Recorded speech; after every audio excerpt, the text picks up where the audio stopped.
আসসালামু আলাইকুম। আশা করি সকলেই ভালো আছেন।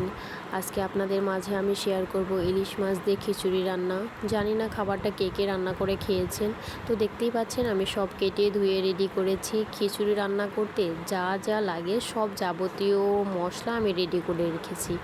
ওপাশে হচ্ছে মাছটাকে আমি মাছের গায়ে হলুদের গুঁড়ো, মরিচের গুঁড়ো, একটু পরিমাণ মতো লবণ, তেল মাখিয়ে মাছের লেজে একটু রশি বেঁধে নেব। ওপাশে আমি রান্নাটা বসিয়ে দিয়েছি। খিচুড়ির ফুটন্ত অবস্থার জন্য আমাকে ওয়েট করতে হবে। তারপর হচ্ছে মাছটাকে খিচুড়ির ওপর ধরে রাখতে হবে। খিচুড়ি ফুটন্ত ভাপে সিদ্ধ হবে মাছ। মাছে সিদ্ধ হয়ে আঁশগুলো খিচুড়ির মাঝে পড়ে যাবে। তো ধীরে ধীরে এটা একটু সময় লাগবে, ধীরে ধীরে পড়বে। ভাপে সিদ্ধ হবে মাছ খিচুড়ি ভাপে। দেন আমি এখানে ধরে রাখছি, দেখতেই পাচ্ছেন আমি নেড়ে চেড়ে মিশিয়ে নিয়েছি। তো একটু সময় লাগবে, আমি আগেও বলেছি। ধীরে ধীরে সময় করে নিতে হবে এটার জন্য।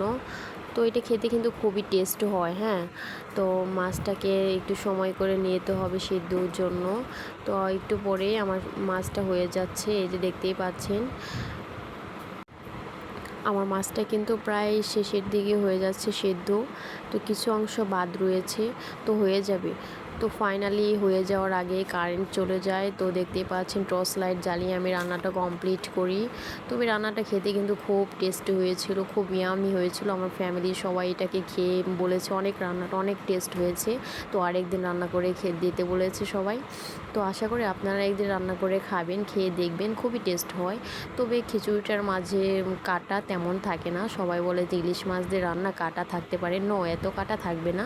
তো আপনারা খেয়ে দেখতে পারেন।